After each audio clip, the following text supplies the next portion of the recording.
satisfied, not busy with duties and frugal in their ways, peaceful and calm and wise and skillful, not proud and demanding in nature. Let them not do the slightest thing that the wise would later reprove, wishing in gladness and in safety. May all beings be happy. Whatever living beings there may be, whether they are weak or strong, omitting none, the great or the mighty, medium, short, or small, the seen and the unseen, those living near and far away, those born and to be born, may all beings be happy. Let none deceive another, or despise any being in any state. Let none through anger or ill will wish harm upon another, even as a mother protects with her life her child, her only child. So with a boundless heart should one cherish all living beings, radiating kindness over the entire world, spreading upwards to the skies and downwards to the depths, outwards and unbounded, free from hatred and ill will, whether standing or walking, seated or lying down, free from drowsiness. One should sustain this recollection.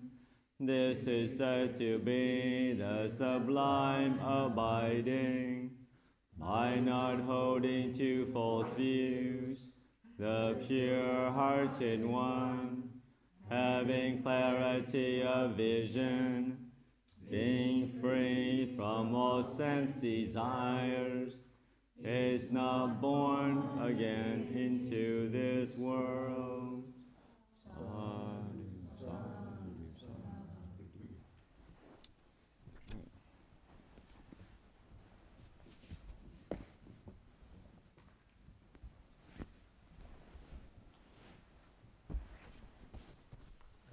Bring in the questions.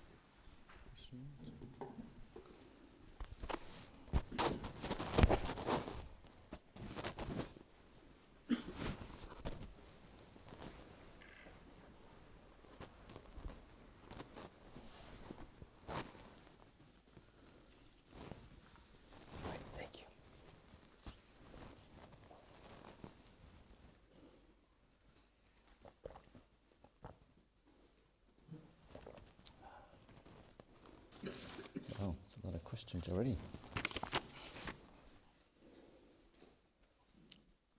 Okay, first question. Please explain how to do walking meditation. Thank you. So do that tomorrow, but yeah, do it today. Okay, wait, do that later. Okay, see what else is coming up.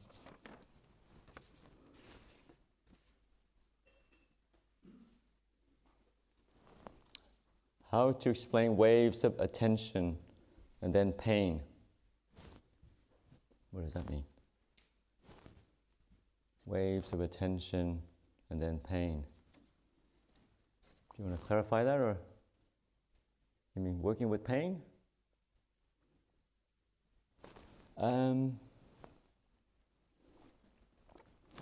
Yeah, possibly. If there's, I'm just going to take it as working with the unpleasant feeling or pain that arises in the body when you're sitting in meditation.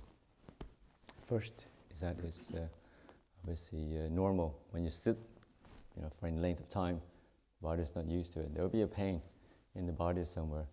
My recommendation is that if you're starting out meditating, say beginner meditation, which means anyone doing that for the first 10 years, not to bear it for too long. You just look at the pain and then go back to the breath, if you can. If the pain takes you away from your object of meditation again, I would just change posture and continue watching the breath or focusing on your object of meditation. I think too often people try to grit their teeth and use willpower to overcome the pain, and that doesn't really work. And over time, so what you do is associate the pain with the meditation, and then you're not going to want to sit in meditation for very long. Yeah. And but this pain is something that you can work with when the mind is peaceful, and you can focus on and use the mindfulness, focus on the pain, and using mindfulness to dissect it, to investigate it. Eventually, it does go away, but it takes a lot of skill, a lot of mindfulness, sharp mindfulness. But you're not quite there yet. I would just recommend people just to kind of play with the boundaries, sit with the pain a little bit, maybe 5 or 10 minutes, and then change posture. Yeah. Questions or comments? Okay.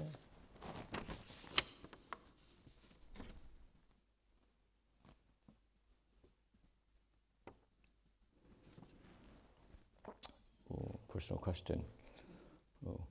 What has your personal journey been with meditation, Ajahn? Have you noticed your practice change in time? If so, how?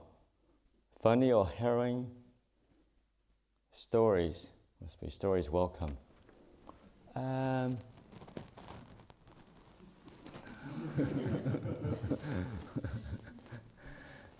Yes.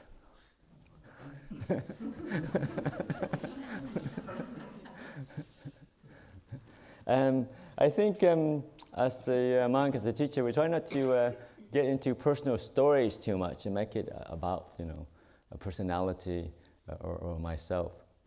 I think what I can relate is that, yes, there are obviously changes happening. There are benefits to meditation, and the general kind of direction of it is, a sense of, an increased sense of well-being, an increased sense of clarity, an increased sense of just kind of being, content, being in your own skin.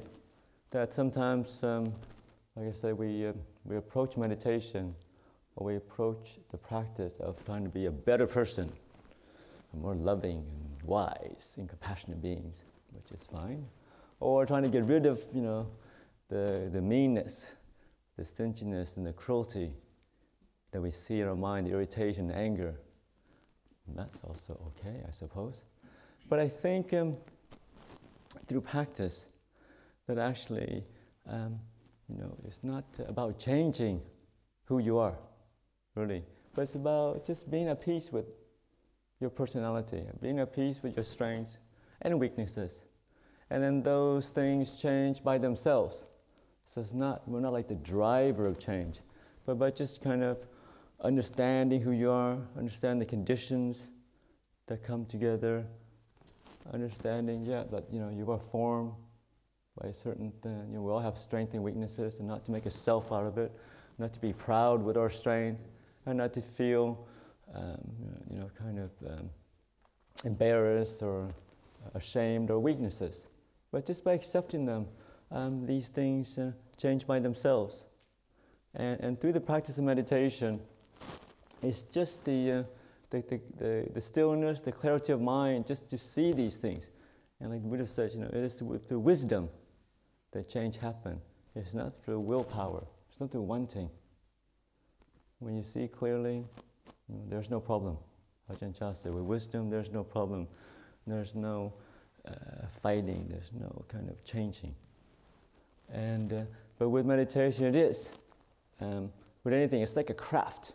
You do have to put in the hours. You do have to put the focus. And what I find from my personal journey is that what you do is you take the instructions from the meditation masters, from the teachers, but then you have to make it your own. You know, we all understand that, restlessness and, when you focus on the mind, thinking comes up, and there are different standard recommendations.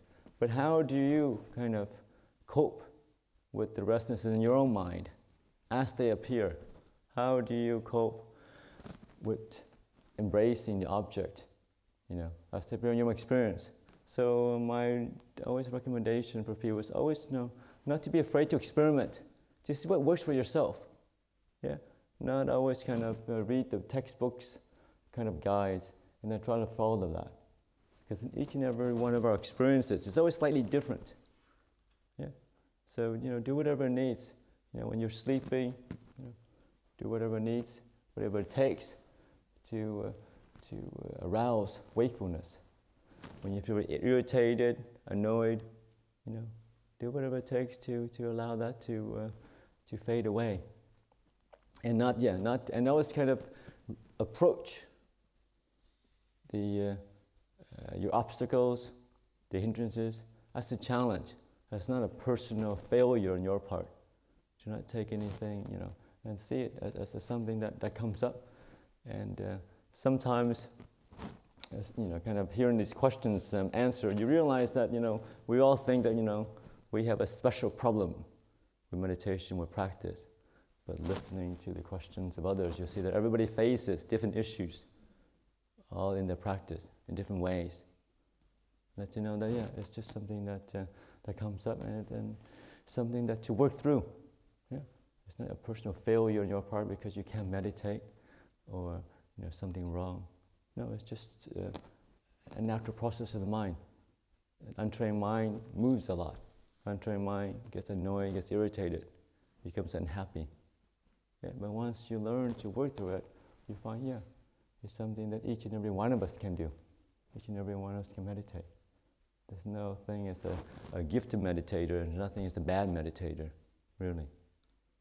As long as you learn, as long as you kind of try to rouse wisdom, mindfulness, and just see into the problem, try to solve those problems on your own. Yeah? As long as you understand and know. So I was saying yesterday, it's not about being peaceful. It's about understanding peace feels like. Understanding a distracted mind. What does that feel like? And knowing that. And after a while, the peace happens by itself. Questions or comments? You have to wait for my personal stories in 30 years' time. When I come on my biography.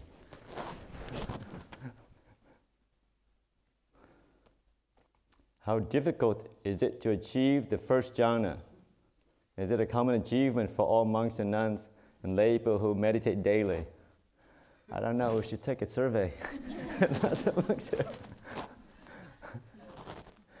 I think, even though I've been trained by Ajahn Brahm for 7 years in Bodhinyana Monastery, I think it's not so helpful to focus, to put too much emphasis on the jhanas. I was just kind of focused more on a broad definition of the still mind, samadhi. Yeah, because sometimes you focus on this jhana thing, and you think, you've been meditating all these years and hours of sitting there, this calluses on your bum, and you still haven't got the first jhana. What's going on? You've been wasting your time. And sometimes it seems like an achievement, but remember, meditating, the practice, it's not about achieving. It's not about getting something. When we approach the practice and we want to getting something, then we can never quite get there. In the trade, there's a phrase, the walls of wanting. When you want something, the walls comes up and it blocks you. Exact what you want is never getting there by reaching out. It's about letting go. So you don't practice meditate to attain, to get rid of anything. Yeah, you meditate just to understand. It's not about getting rid of your anger. It's not about getting the jhanas. Because it's about kind of making peace, about just being in the present moment. Just being here. Peace happens as a natural cause. When you're happy, when you're content, when you're at ease. So it's not through grasping or wanting that peace happens. And sometimes we meditate and the mind becomes peaceful, and then craving comes up. Yes, oh, I wonder what this is. Is that a nimitta? Finally, I'm getting my first jhana. Wait till I tell Ajahn about this. And then, the mind starts to shake, and the whole thing collapses. Yeah, so it's just about just waiting, watching. And then usually when I do kind of give instructions in meditation, I don't go into too much details, because it is a natural process, the mind becoming still, samadhi. And the more details we have, the more books we read, the more we take that into a meditation, the more we start to think and wonder and analyze and compare. And that's not very peaceful. That's not stillness. Yeah, stillness is something that allowing things to settle down. Yeah, so sure we can read to see where things are going, have a kind of a conceptual understanding of what peace and stillness is. But when it's time to meditate, like Ajahn said, just leave those books outside the door. Yeah, leave your plans and goals, your wanting, just outside the sala. When you come into it, just come with an open mind, with a patient mind. That leads me to the very common question I always get, which one of my Anagarika asked when I was about to leave. Ajahn, you're going to be gone for 2 weeks. Things are going really well. So, any tips? What's the shortcut to getting a good meditation? It's always a shortcut. I don't have time. I'm busy. I need to be enlightened, and then I write my books.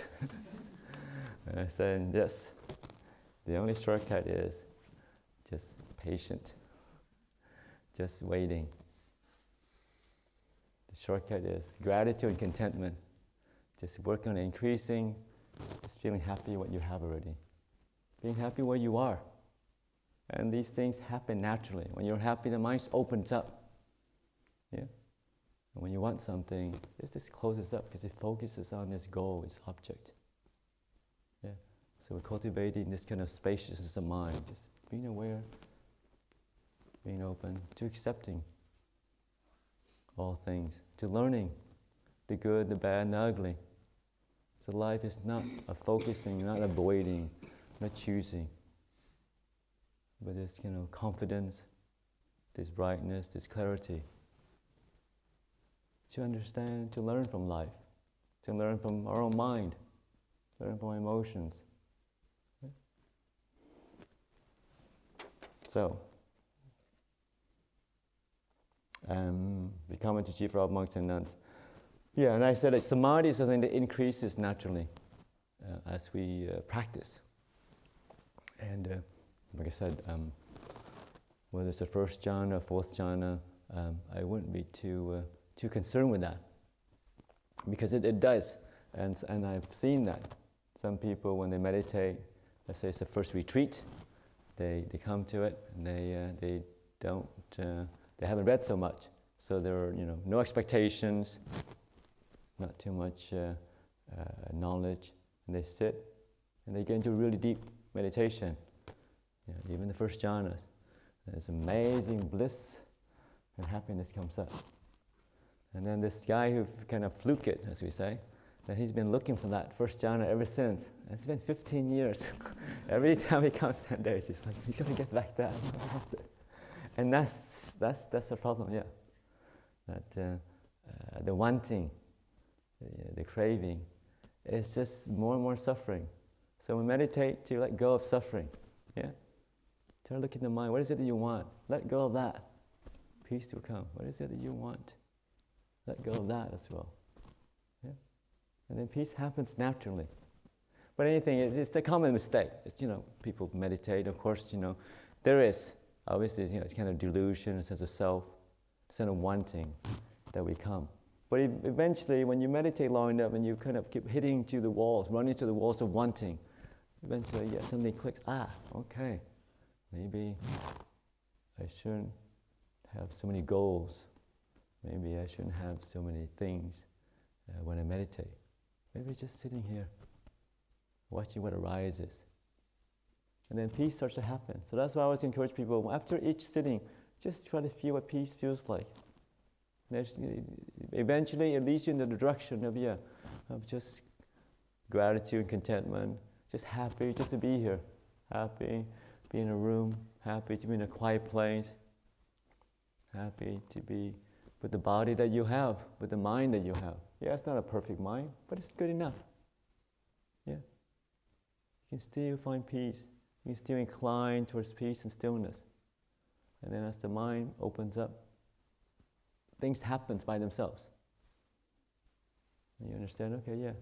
To get to peace, it's more of a letting go, more of just allowing things, allowing peace to come into your mind, allowing the breath to come to you instead of kind of grasping it, clutching it, thralling it.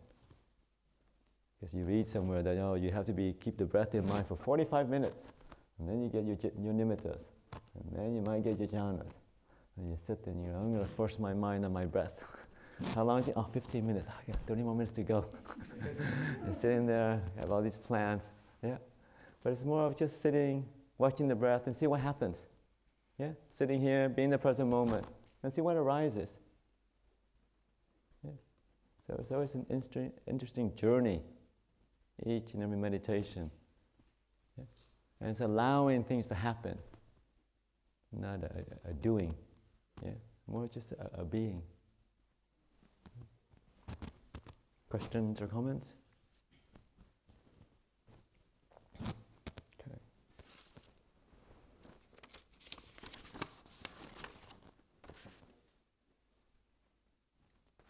Dear Ajahn, if possible, could you please tell the meaning of your name? Thank you. Yes, I was ordained in Thailand, Wat Panadichat, and my teacher at the time was the abbot of Wat Panadichat, the international monastery in Ubon. I was Ajahn. And before coming to Buddhism, I worked in the finance industry, in the securities business. But because there's so much change in the ups and downs and I think there was a global financial crisis happening. There was a devaluation. So Ajahn would call that insecurity business. Oh, you're from the insecurity business. Yes. So the name Khema is a synonym for Nibbana, but also means the ultimate security, refuge, something that you can depend on. And Varo is the highest. So he's giving me a name. He says that now you can have a real secured secure business, a secure name. So the highest security is aiming for Nibbana. So it's actually a very kind of a very aspirational name, very lofty name to aspire to. Yeah, so it means the highest security. Khema is security, refuge, and Varo is the highest. So that's Khema, Varo.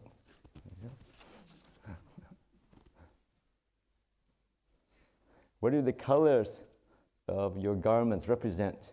Monks and nuns. Good question. I think this is the traditional ochre color that was commonly found in Thailand. It's called the jackfruit tree. They just chop the bark and then boil it for many hours, and it comes out. And we were washing it every week or every 2 weeks, and then that's how we get the colored ochre color. But over these days, a lot of it's just chemical dye, and not particular meaning. I think in the Burmese tradition, their robes are a bit more reddish, and that is the color of a common tree that they have around there. So it's dye. So it's just a traditional dye color. With the bhikkhunis, dark brown.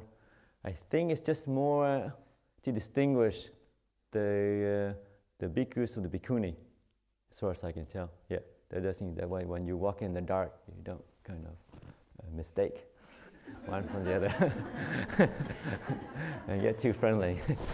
Bante! It's like, yeah, so I think that's my understanding. Yeah, the dark one.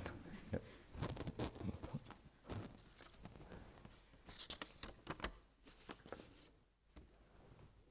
Okay.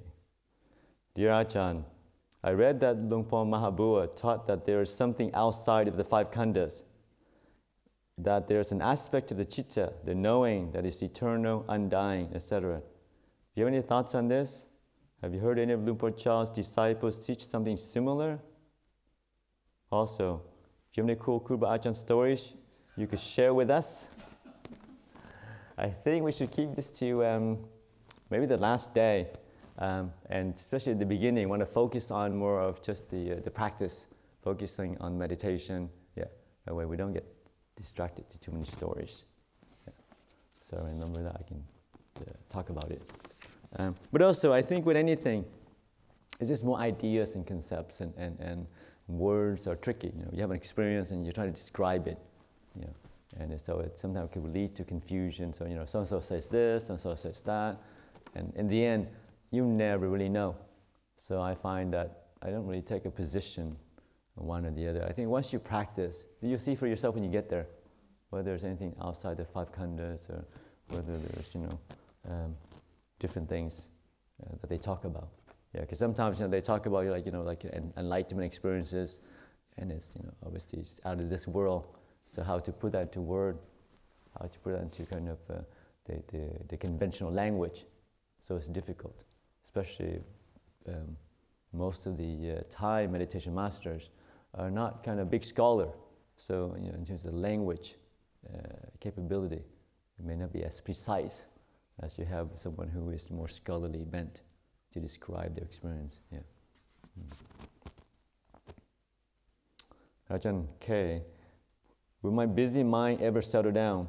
I've been meditating for 2 years and it's still very busy. Yes, it will settle down.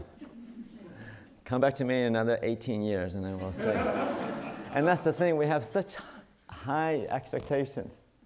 With meditation, instead of going for, you know, the 100% that we always think that we are entitled to, go for the 1%. You know, you can be sitting here and the mind's all over the place. But then, you know, sometimes one out of 10 sits, the mind quiets down for just a minute or two, right? And instead of, you know, kind of castigating yourself, criticizing yourself, blaming yourself for being a terrible meditator, you don't look at that aspect. You just focus on that 1 minute that the mind slows down. 1 minute that you're with the breath. And you say, wow, I've got a minute of peace. Feels great. I can watch my breath for 1 minute when there's like hardly any thoughts. Wow, that's a wonderful experience. And then you celebrate that 1 minute that you had after your 10-day retreat. You get 1 minute of peace. Wow, that's great. Because remember, it's about the training of the mind, the focusing. What you focus on, that grows. So you focus on the 59 minutes of distraction, of thoughts. Then you get depressed, you don't want to meditate, you don't want to go to the shopping mall, shop, eat, and you get more depressed, right? So it doesn't work that way. What you remember is you just remember that 1 minute. Oh, I know what peace is like now. I know where it is. Because whatever you remember, where you focus on, that grows over time. Yeah, and you keep remembering, keep trying to get back there. Just, you know, allowing the mind, okay, peace is that way. I know what peace is. Yeah, and you remember, you reinforce it. And next time you meditate, you know, that memory is still in the mind, and the mind will start to kind of find its way back there. Yeah. But if you get up and you just, you know, get annoyed and irritated with your busy mind, then that's what you start thinking. You focus on the busy mind, that starts to grow as well. Yeah. So it's always the act of focusing. What you focus on. And that's why I say the skills that you learn in meditation, the skill that you learn to quieten the mind, still the mind, are the same skill that you need to learn to live in the world, to be a happy person. It's what you focus on. You focus on love, inspiration, generosity, positivity, then that's your world. But you focus on, you know, the violence, injustice, negativity, environmental degradation, that is also your world. Now, obviously, you know, it's not an act of escapism. People accuse, you know, monks and nuns or practitioners. No, we understand that the world is, you know, full of both positive and negatives. But we also understand the physics of the mind. That what you focus on positive stuff, there's more energy, there's more inspiration. You can be a force of change for the better. But you focus on the negative stuff, then it just gets you down, you're more depressed. And then you can't change for the better. You're not a force of good in the world. So knowing that, we always look for the positive.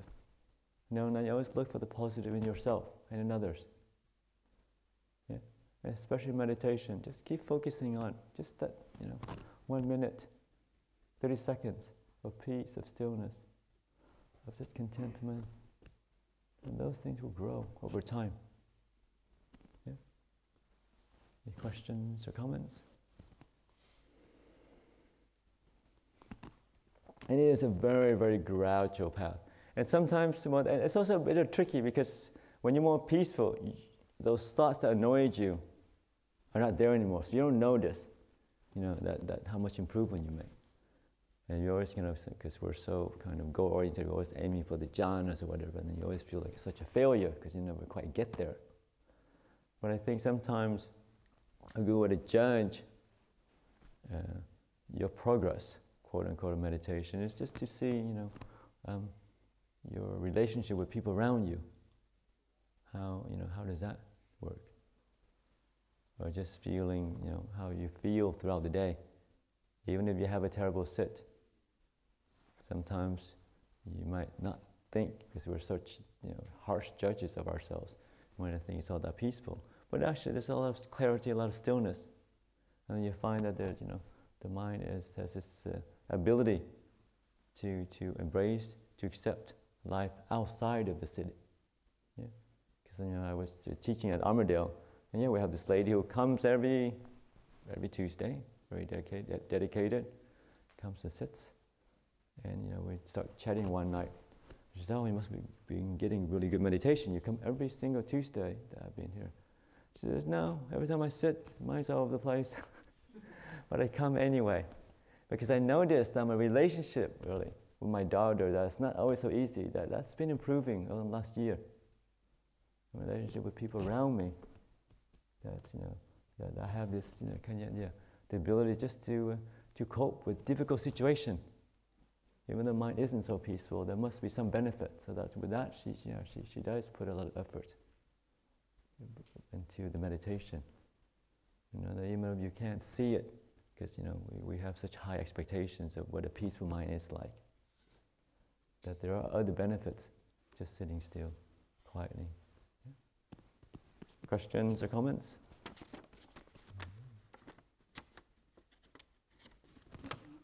Yes. On that one, I do find it interesting that we focus so much on peace, and yet with what you're commenting then with the woman in Armadale, it wasn't the peace that's so much important as in the fact that she is now able to see what is arising.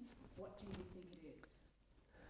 Well, I think there is a measure of peace, but because you have this idea that, I shouldn't have any thought at all, I should be with the breath, constantly. And then we like I said, we have this certain ideas of what peace is like. And in actual experience, there is a measure of peace, because when you focus on one thing, the mind just kind of slows down by itself. And when the mind slows down, there's an energy that starts to build up. Yeah. So it's that the energy of the mind is what allows, that brings up a sense of happiness, sense of well-being, and sense of resilience, of being able just to accept the world, accept the difficulties that arises. Yeah. So you kind of, you have a kind of what do you call that?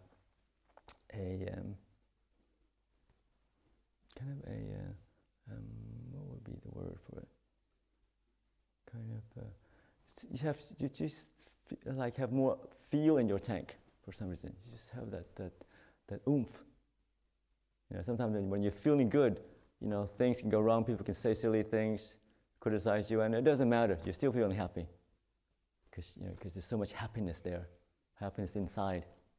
Yeah, and then you're having a bad day, and someone says the slightest thing, and you just fall apart. Yeah, because there's not that sense of the core, no sense of happiness inside. Yeah, and meditation kind of nourishes that inner happiness, sense of well-being that we know that is inside. That's something that cannot be swayed by external conditions. Yeah.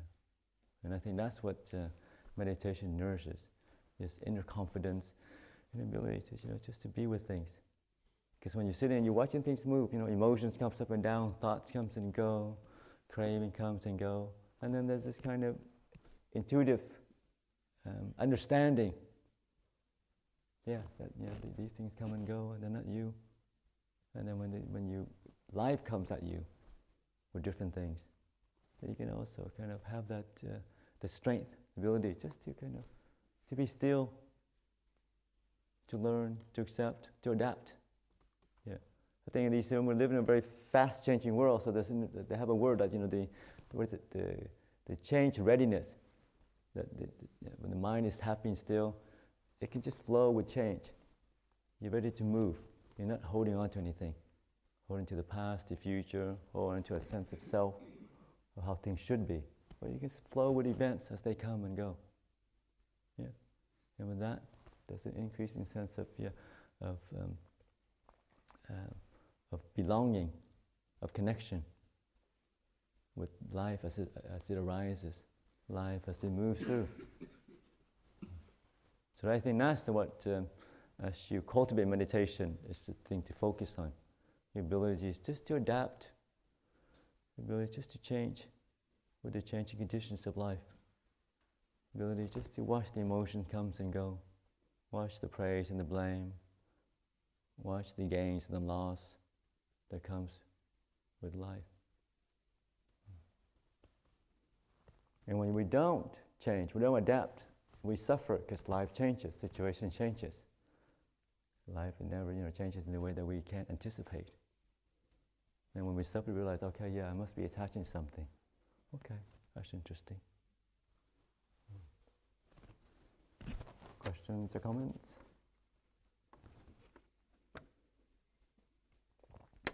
Dear Ajahn, what is the present moment? Please help. The present moment, it's just whatever is happening right now. Yeah, whatever's here already. And and I try to kind of help people focus on it, to overthink what it is, but just to feel. It's not like a concept. You can't get it through the mind, but it's just kind of maybe feel it. Maybe it's a sensation, a feeling in the body. So whatever's happening in your body, in your mind, you're here. In a sense, everything is the present moment, because we can't be outside of that. Everything that's happening to you is the present moment. When you're thinking of the past, you're still in the present moment, thinking about the past. Thinking of the future, it's the same. You're still in the present moment. You can't get out of the present moment, actually. But we have a conceptual mind. We have a kind of a monkey mind, and that likes to escape and go somewhere else. But in reality, we're always in the present moment, whether we like it or not. There's nowhere else to be. Yeah? So this kind of ability is just to come home, to stay, and not to move around. Does that make sense?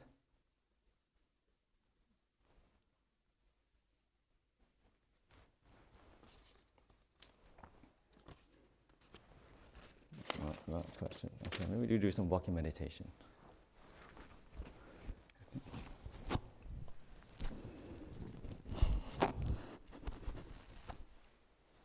Okay. And how do you do walking meditation? I was going to do that tomorrow, but we can do it now.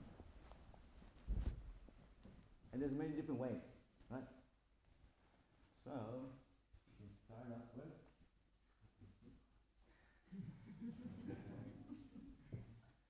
the traditional is the hands right on left on right, then right, look down about 2 meters ahead, and you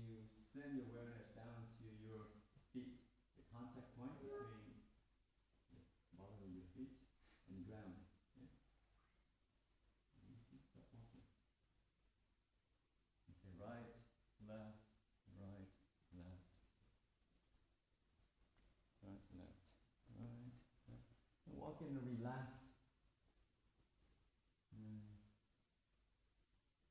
So awareness and the contact point.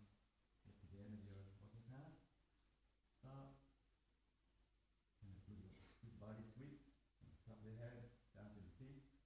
Sure your shoulders are relaxed. Not being too tense. And turn around. So looking down, not looking around. This is one way. Just looking down, focusing, restraining the senses. And looking back.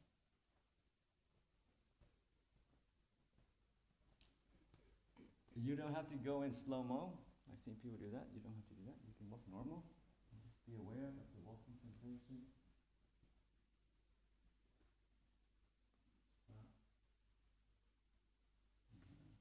I was recently in Thailand, and someone did this. Yeah, he's going to walk mindfully. Because there was a meditation master who asked him, "How do you walk meditation?" He said, "Okay." And I said, "I know how to do walk meditation." So, bring it up. And this monk started laughing. Like, that's not how you do walking meditation. The kilesas are laughing at you when you do that. So they wanted this particular one taught walking meditation, walking fast. That way you just cannot be with it. You can't think too much. Right, left, right, left, right, left, right, left. Stop. It's like marching. So try that, see if it works as well. Especially in the morning. Stop.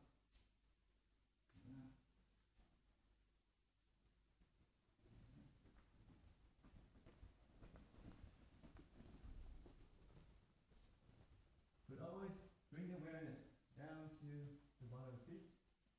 You're into thinking, planning. I think when you're walking faster, there's less room for the mind to start kind of drifting away from the body to other things.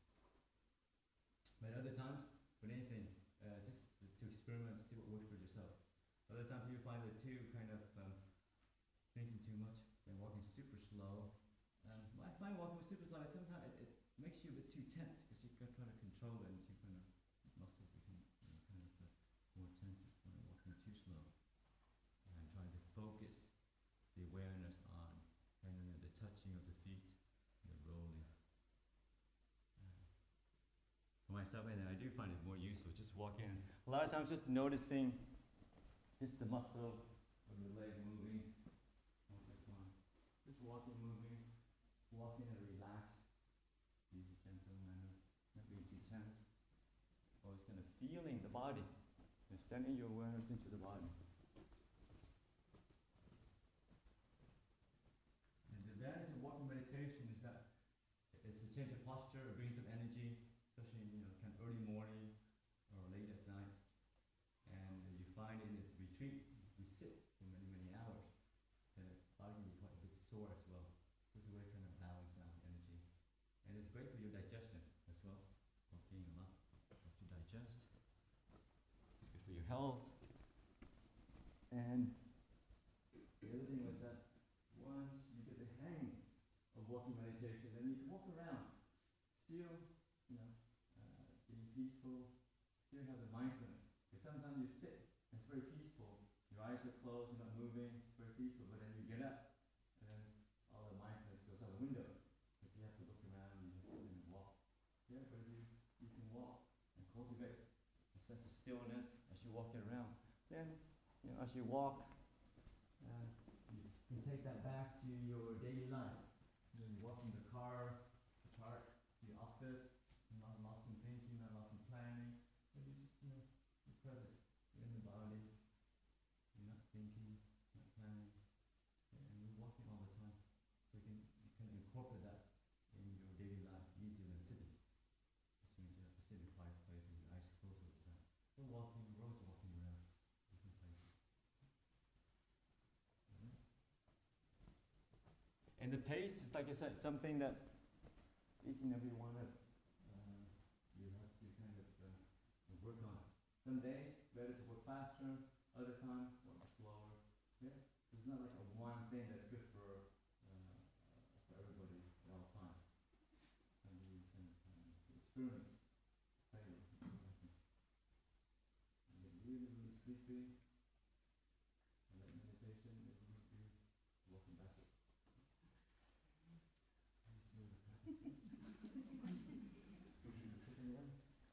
You're walking a bit slower, I guess. I'm triple the bikinis are here.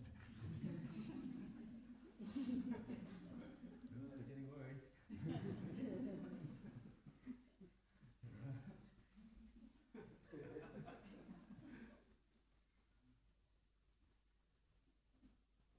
Yes, as soon as they wake you up, make sure you're like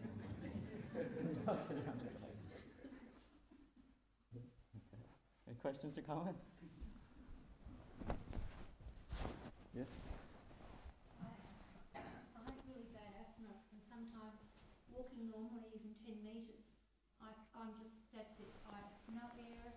I make a joke, I'm going to live longer than anybody because I've had a lot of practice living without air. All right. Once I learned how to walking meditation at a slow pace, but I can actually walk a kilometre without having the stress of, that I've had before. I can't work out why. I'm trying to. I'm walking around to try and understand the difference between normal walking and meditative walking. But when I meditate and walk, I walk further, and that to me is just, you've no idea how happy that makes me. All right. Well, that's the thing. Just experiment. If it works for you, just do it with a slow pace.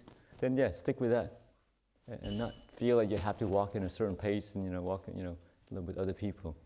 And also the other one was, which a lot of people don't talk about. It's also the standing meditation.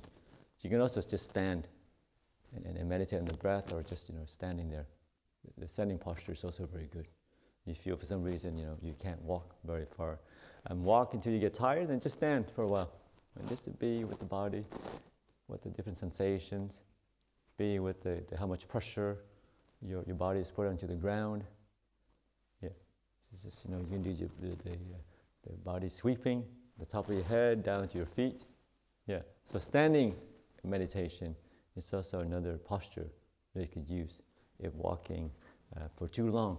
Sorry, what do you mean by body sweep? You just send your awareness from the top of your head, and just can feel different sensations, your forehead, your nose, down to your mouth, down your throat. Just any sensation like around your throat area. You can feel like the contact points between the collar of your shirt on your skin. You move down to your shoulders. What the muscles there feels like. Is there tightness? Feeling relaxed. Feeling the contact point, the friction between the skin and your shirt that you're wearing. You have a shawl on. So it's just any physical sensations that you're aware of in the body. And just do it slowly, moving downward. Yeah. And then move it up again. Yeah. Do that for 15, 20 minutes, 30 minutes. And then if you're feeling more rested, then you continue walking meditation. Yeah. Ajahn. Yes? What about the 4 elements? Can we apply it for walking meditation? 4 element. What elements? In what way are you just kind of contemplating the 4 elements when you're walking? Yes. Yeah, you can do that as well. Sometimes it's more of a contemplation practice. Yeah, instead of kind of a samadhi where it's focusing on one thing.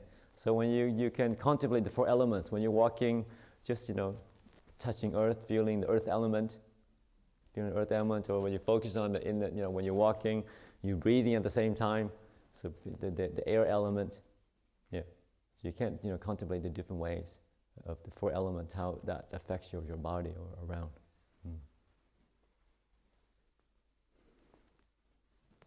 Any questions or comments? Yes? You see statues in Thailand, for example, of the reclining Buddha, but it doesn't seem to ever be mentioned, meditating in a reclining position in the Theravada tradition. Is that correct or not correct? That is correct. There are 4 postures: sitting, standing, walking, and lying down. Yeah. And the reclining Buddha is more representing when the Buddha was lying down just before he passed away, before he died. Yeah. But there's also a posture of meditation as well. The reason it's not mentioned so much is that you have to be pretty careful when you use the lying down meditation, because otherwise there'll be a lot of snoring, especially early morning and late at night. So I recommend people, please, you can use it, but not in the hall, because also like I said, it's just once you start snoring, obviously you disturb other people. But the thing with lying down meditation is try to adopt a lying posture that you don't sleep in. So you sleep on your back, you will lie on your right side or on the left side to do that, because that way it's telling the body, it's not sleep time, just meditation time. But also that's one way, when you want to cultivate, awake and awareness, then you lie in a different posture. Otherwise, the other one is you can use the lying meditation as a way to help you go to sleep as well. So before you lie down, getting ready for bed, focus on the breath, or focusing, relaxing different parts of your body. And I find that sometimes you're really tired, had a long day. It's a good way just to kind of go to sleep, very refreshed, very relaxed. So it is also another posture to practice meditation. Yeah. Yes? But doesn't the elbow and the arm have something to do with it?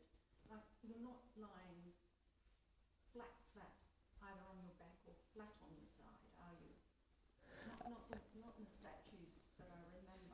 No, yeah, that's the right hand thing. So that's when he was passing away that they do this. But it's more of an iconic thing, like people sit in certain ways, but when they make statue, they make it represent certain things. But whether it's exactly what the Buddha was doing when he was meditating or dying, not sure.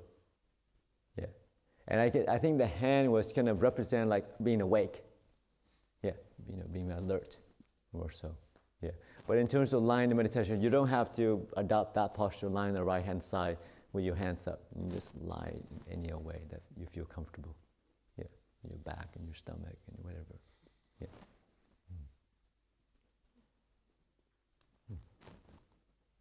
Questions, comments?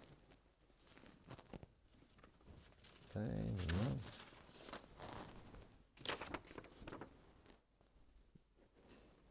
Can you tell us about yourself? What was your reason for becoming a monk?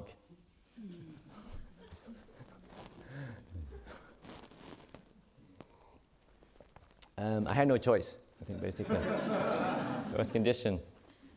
Yeah, I wasn't, I think getting on, like, the short end of the story, the short version of it was that most of you probably heard it many times already, because I see many old faces, that I grew up Catholic, not really spiritual, but just stumbled upon Buddhism when a friend of mine was staying in the monastery as a monk.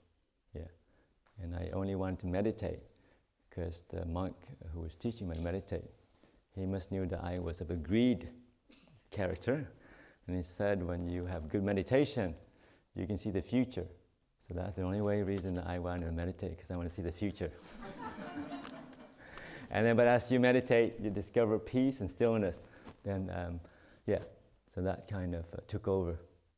And my journey to become a monk was only an experiment, like look and see.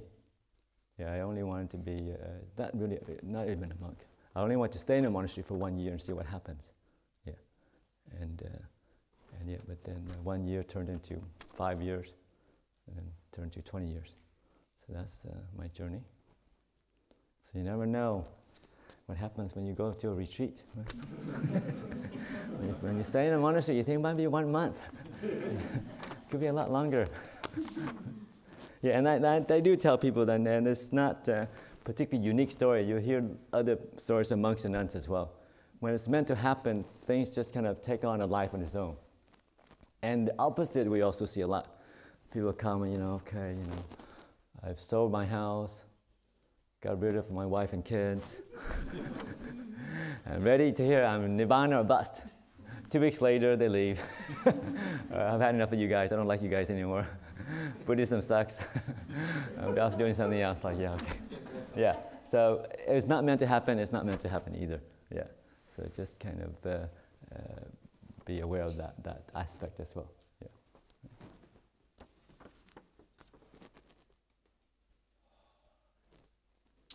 Honorable Sir, will you tell us how you came to be Buddhist? Indeed, how you became so, what's that? Fired up? Hired up? I think that's the same question as one before, right? Any question, comments?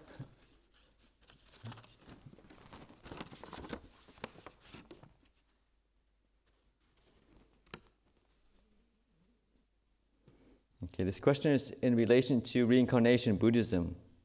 The teaching of sunyata, or emptiness, says that there's no fixed self, that there's no basic building blocks of matter or eternal mind that can be found. My question is then, what part of us gets reincarnated? Thanks. Yeah, I think it's a perennial question. It's about, we are reborn. What is that comes back? Certainly not our body doesn't come back when we die. That's pretty much the end of that. I think, it's kind of the, I guess the energy flow. What is it that comes back? It's like when you light a candle, something goes across. Exactly what is that? And usually, the standard explanation is this: the craving, the wanting, that comes back. Yeah. So only the fully enlightened beings, arhat, don't come back because they just don't want anything. Every one of us here come back for a reason: to be with our family, to have a body, to enjoy the five senses again. Yeah. So that's the reason why we come back. But also with anything, it's another theory, another concept that we don't have to believe or disbelieve. You can just hold that. And as you practice, your meditation deepens, then you see for yourself, what is it, the craving, and how that works. You have, deep into meditation, you can remember your past lives, for sure. But until then, there's no real, scientific explanations that can prove. There are documentaries about, people, coming back and stuff like that. But if you are a cynic, there's not ever enough amount of evidence that will convince you anyway. And it's not so important to regarding your day-to-day life, not so important regarding the practice of meditation. When you practice, you realize peace yourself, sense of well-being, sense of connection, and that's enough. And those things will increase over time. And as the mind, becomes more clear, becomes more energetic, you can see more things. And then you can see, and then you know for yourself whether reincarnation is truth, or whether it's just another theory. Yeah. Questions or comments? But it's more about mental energy. It's not a physical thing that comes back, obviously, because you die, the physical parts dies.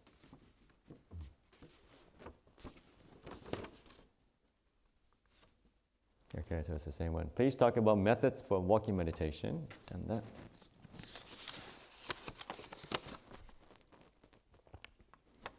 Dear Ajahn, I've been practicing breath meditation for many years now, so it's my default for present moment awareness.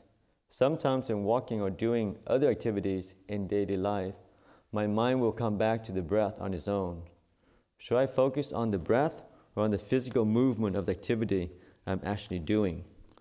Which is the more effective or appropriate focus for mindfulness? Sometimes this happens when doing formal walking meditation too.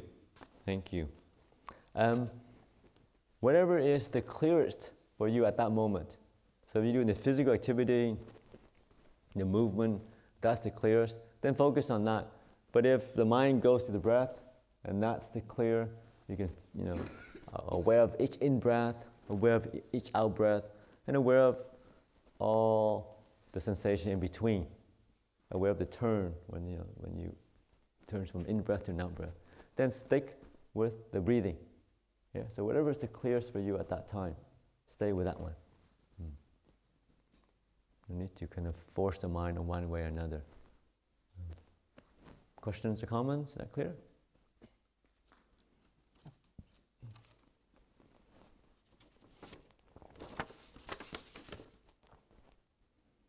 How does one stop the critic hammering away in one's head?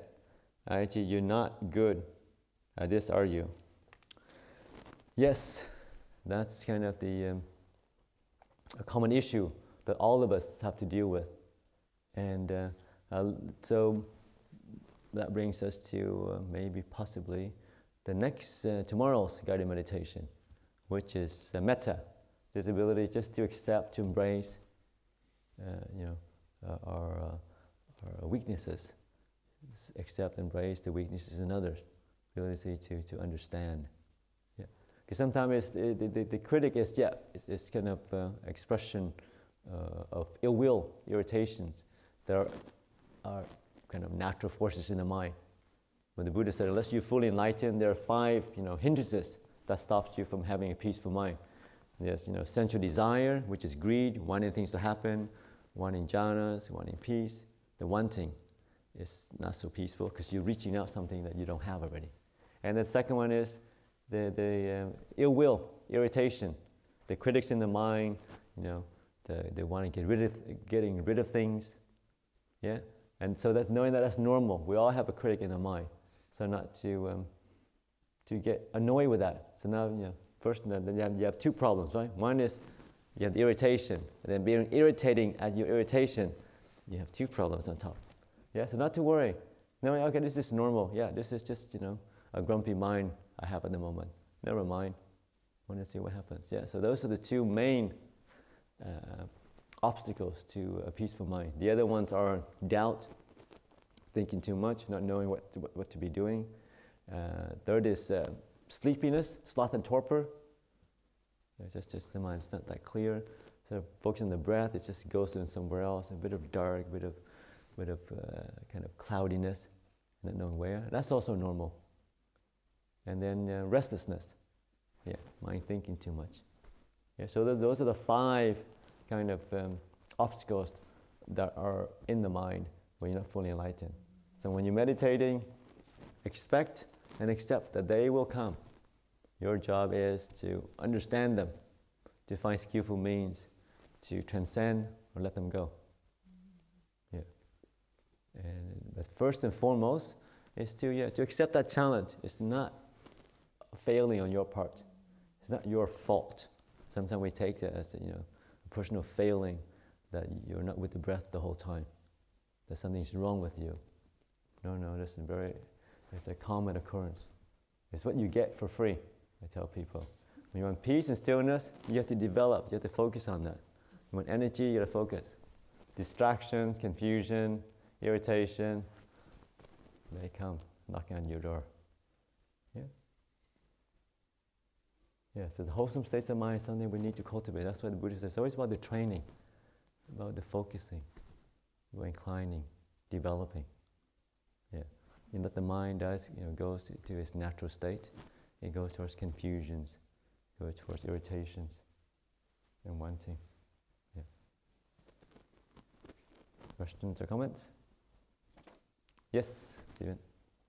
Ajahn said that he struggled for many years at the beginning and needed an anchor word. So can you say something about Buddho and whether an anchor word can help somebody that's very restless?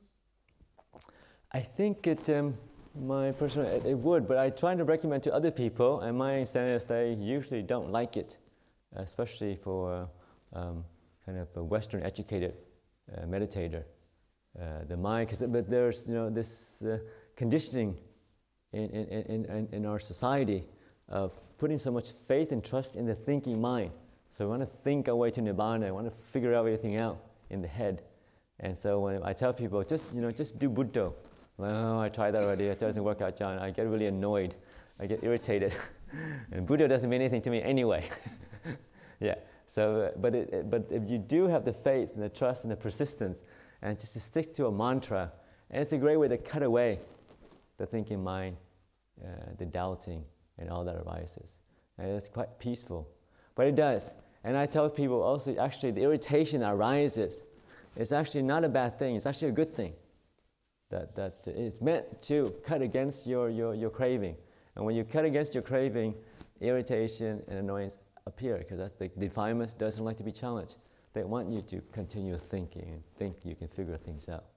Yeah. So sometimes a mantra is always, it can be a good thing just to cut away the chattering mind, that always thinking, analyzing, judging, all day and all night long. Yeah. So sometimes it's always good. But it's true to do experiment.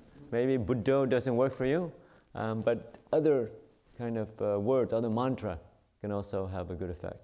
I try to recommend people, some people find it useful. It's just the thing, when you're sitting, meditating, the mind is a bit restless, doesn't want to settle down.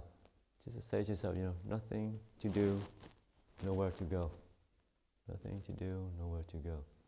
Yeah, and just to kind of stay with that. That way we're not kind of bind to this obsessive, compulsive need to be getting somewhere, doing something, getting something from the meditation. Whereas the ability just to kind of be, to rest. Yeah. Other one is just peace, stillness. Yeah. So anything just brings the mind back to the present moment. Anything that cuts away the excessive thinking, obsessive thinking that we get caught into. Because we live in a world that kind of places so much value into the analytical thinking. And it has this value, it has this place, but not all the time. And it's the excessive thinking that comes back to haunt you. I know many intelligent people, and when they get older, because they use their mind a lot, they get Alzheimer's disease and different things, because they're just kind of worn out, the circuits of the mind, by thinking too much. And that's just kind of the symptom of having a very active mind. The other one is that the thinking mind sometimes only goes in one direction, usually to negativity. This kind of perfection. I'm a perfectionist. In other words, if you're a kind of practitioner, there's no such thing as a perfectionist. There's a fault-finding mind, not being good enough. I always want more things, better. Yeah. So sometimes just a bit of contentment, a bit of this is good enough. Things don't have to be perfect. You're not perfect. The world isn't perfect, but it's still okay. Yeah. So sometimes I tell people just focus on that. The mantras. It's all good. You're good. The world's good. It's all good. Nothing to worry about. It's all good. Meditation is terrible. Still all good. My life is falling apart. It's still all good.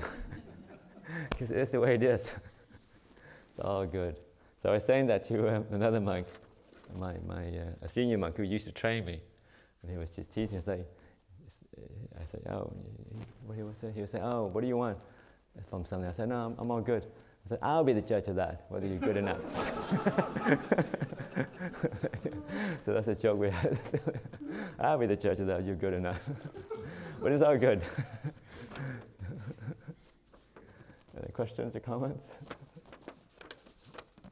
Yes?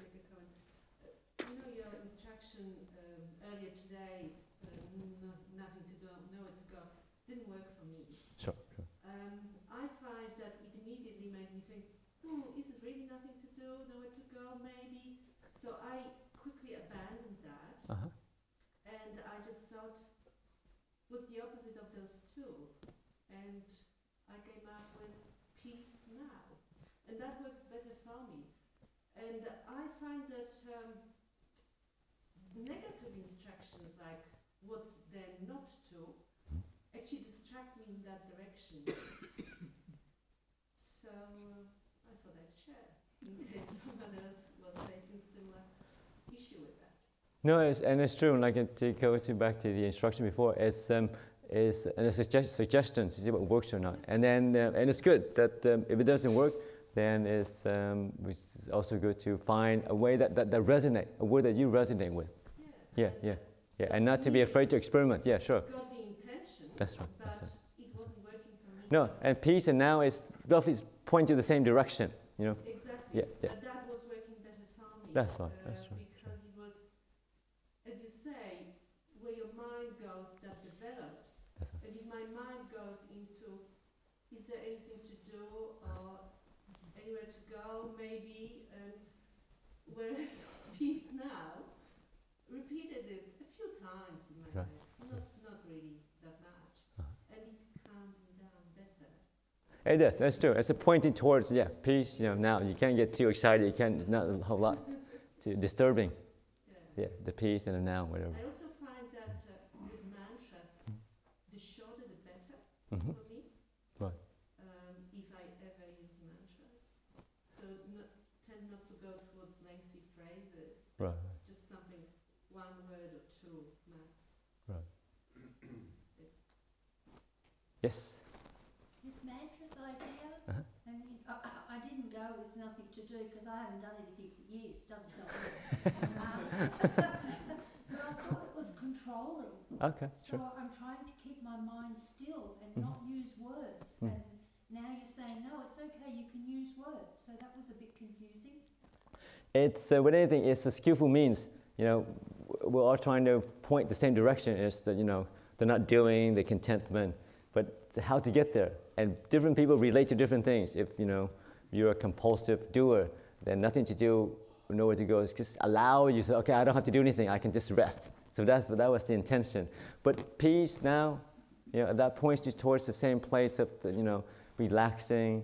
But it sounds like an instruction. It sounds like the mind is trying to control the meditation. It's not so much controlling, but it's more of a skillful means to point you in the right direction. Yeah, yeah. So it's not so controlling so much, but it's you know, some controlling, like, you know, focus on this bit. But when you know what instruction is like, it's just a pointer towards something. And then some people get caught up with, you know, with the science themselves, but it's kind of where it's pointing to. So it's pointing towards, yeah, kind of being peaceful, not moving, not doing. Yeah, so however you kind of work with that, whatever words or ideas that brings you towards that direction. And that's the thing. Okay, Yeah. so you can sort of go say that at the beginning. That's right. And then stop the word. That's right. That's right. Okay, That's gotcha. right. Yeah, that's what I mean. Yeah, sure. Yes. I had a related question. Uh-huh. Just with the, so for me, you know, I understand like open awareness maybe would be a good place to be, but I need some mantras and counting and things along the way. So the question is, do you find, would it be common to find that you generally move towards letting go of these crutches and these tools so you can rest, you know, as time goes on? You do. And initially, you know, the mantra is just to help slow the mind down. But when the mind slows down, becomes still, then the mantra fades away automatically. Yeah, yeah, yeah. All the object fades away. Yeah, and there's just kind of stillness, and you're there. And yeah, these are, yeah, there are kind of crutches or training wheels. Yeah, to help towards, you know, peace and stillness, emptiness. Yeah. And it's true, as with instructions, you know, you've been to different retreats, many different ways to approach different perspective on this thing, what's peace, emptiness. And it's for each and every one of you to find ways, you know, that you can resonate with. Find ways that brings the mind towards that. Yeah, and just to experiment, do different things. And then, you know, and like in the Tibetan, they go in the opposite direction. They kind of instruct you to think, to visualize very fancy, very ornate kind of statues and Buddha rupas. That way you wear out the thinking mind. When you get so worn out that you stop thinking. Yeah. So it's just different ways. Yeah, yeah, different ways. It doesn't work for everybody, but different ways. Yeah. You know, getting the mind just to kind of slow down and be in the present moment. Yeah. Questions or comments? Okay, last question. How does one use meditation to cope with profound loss, like death of a loved one? Not so much use meditation, but I think the stillness that we're trying to cultivate in meditation helps bring energy into the mind. But also it helps you to see things clearly. You know, that the world, you know, there's life and death happening all around us. You know, leaves fall, new trees sprout, and you see the cycles of life. There's no life without death. Yeah, but also just to see, you know, just to also understand the situation. Yeah, it's never easy. Obviously, losing a loved one, but eventually we all do that. We all have to go through the process. So the fact that maybe you have to do it now, maybe there is a learning, something to grow from, an understanding. But also, with any kind of profound experience, just to be with that, not having a kind of idea that, oh, I should grow from this, or I should let go, I should move on. But what does it feel for you at this moment of going through, having to experience the loss of a loved one, of a child, a husband, a mother, a father. Yeah. So grief has its own process. There's nowhere you have to be. Same with meditation. You have to move it along just to be where you are, and things will develop and evolve on its own. Yeah. Grief and loss feels like this at the moment, wherever that may be. And it's just this ability just to, this spaciousness, to learn from life. And sometimes we learn a lot more from the negative experiences that we think we go through. Some people, have life-threatening disease, cancer or something. And actually, their experience is not that of loss, that of depression, but it wakes them up. That's, you have only 4 months to live, and you wake up and you appreciate each and every day that you have. You think you have 40 years to live, then you're just gonna bumble along, go through life, not very aware, awake, not appreciating your loved ones and the moments you have with each other. Yeah. So sometimes what we think is a tragedy may not be so tragic actually. It wakes us up, allows us to appreciate life, allows us to appreciate the moments we have with our loved ones, but they don't last forever. Allows you to appreciate, yes, other loved one in our life.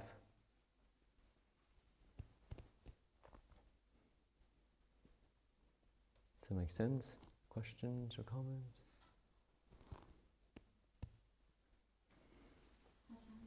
Yes? We hear a lot about focusing on an object in meditation. Uh-huh. How much would you say is meditation about just feeling what's happening in your body and your emotions? Yes, but this is where the language is. But when you feel, then you also have to direct your attention somewhere. So it's a slight focus of something, right? Or just feeling what arises. It varies, and it's something you can experiment with. Like, sometimes you focus on one thing, but other times just kind of open the awareness into whatever arises in the mind as well. Is that what you're talking about? Kind of just being whatever arising. Yeah. Yeah. Yeah, but that well, you can also say that's the focus in the present moment, whatever arises in the present moment. And it is. Meditation is kind of both, in a way that sometimes you focus on one thing, but then other times you kind of open the awareness up just to be different things arising. If thoughts comes up, being aware of the thoughts. If feelings comes up, just being aware of the feelings or the emotions, and just to be with that as well. Yeah. And it varies. Sometimes I find that when the mind is more settled, then you can focus on an object. Other times, if the mind has different things that you have to work through, you have some emotional feelings coming through, difficult situation, then it's just to open the awareness and then just to be with what's arising and passing away. So it depends on the situation, the state of mind that you find yourself in. Sometimes, you had a long week and the body's very tense, and just, kind of sit with the body and try to calm that, to soothe it, to relax it. At other times, the mind seems to want to focus on one thing. Yeah. So with meditation, it's always kind of be sensitive to what your mind needs as well. Sometimes when you sit down, you also think, what should I do today? Is it focusing on a specific object? Should I do metta meditation, or should I just be, kind of be aware, open my awareness up to whatever's in the body or the mind, working through different emotional states you feel that needs to attend to. You had a major emotional thing, major kind of going through a divorce, difficult relationship, then trying to be with that. What does that feel like?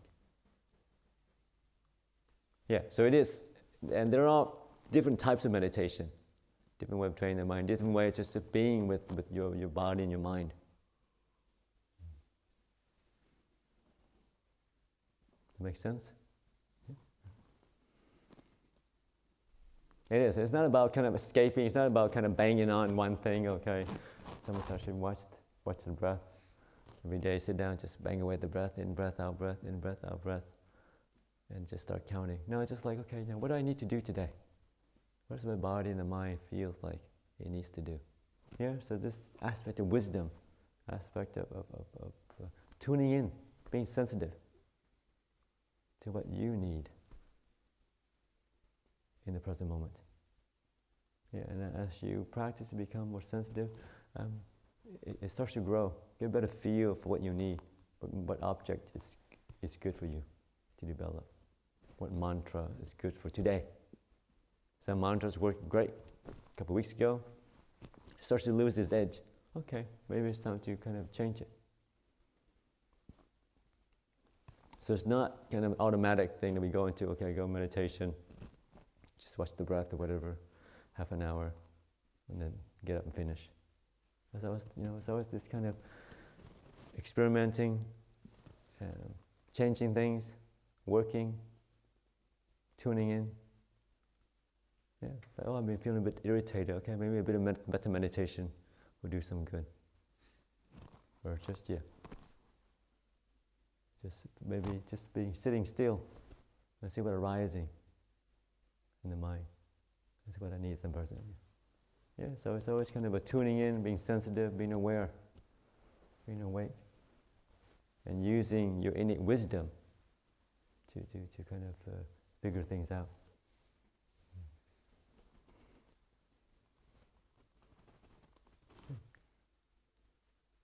Questions or comments? Okay, there's plenty of questions. So it's 9:30.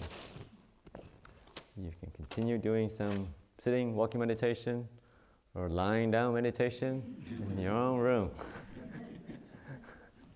Okay, thank you for your contributions.